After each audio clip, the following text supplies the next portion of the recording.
Včera jsme zjistili, že kdo si neznámý skupuje ve velkém poslední vydání časopisu Reflex. Ještě později včera se nám dostal do ruky e-mail, který chodí ve firmě Agrotech a je odeslan ředitelem firmy Agrotech. Vyzývá k tomu, aby lidé, zaměstnanci, skoupili v okolí továrny veškerý Reflex. Bude jim proplacen. Dnes jsme se tedy vydali za šéfem Agrotechu se ho zeptat, co to má znamenat. Zda se nejedná o nekalou hospodářskou soutěž nebo dokonce o narušování voleb. Dobrý den, pane Faltínku. Dobrý den. Někdy to ležel jeden Reflex. Já vás poznávám. Dobrý den. Prosím vás, mohl byste nám říct, proč ředitel Agrotechu nechal skoupit Reflex? Já vůbec nevím, o čem mluvíte.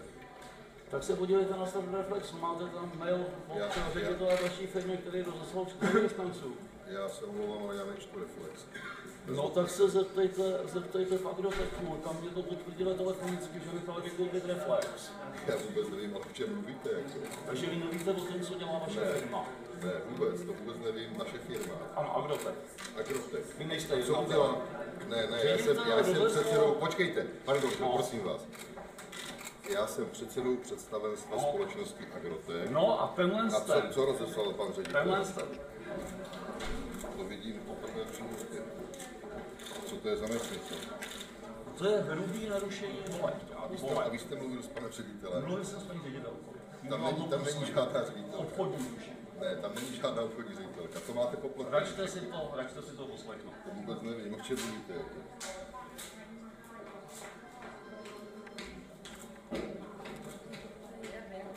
Já se strašně omlouvám, pane Doležel, já ten Reflex tak nečtu, nekupuju Ne, si mě to, zajímá. takže já vůbec nevím, o čem mluvíte. Jako. Mluvím o tom, co se děje ve vaší firmě, protože vy nevíte, co se děje ve vaší firmě. V naší firmě se ale nic neděje. Takže ten dopis podle vás nic neznamená. Já vůbec neznám. To, co jste viděli, na vás pravděpodobně zapůsobilo stejně jako mě, takže jak to nazvat?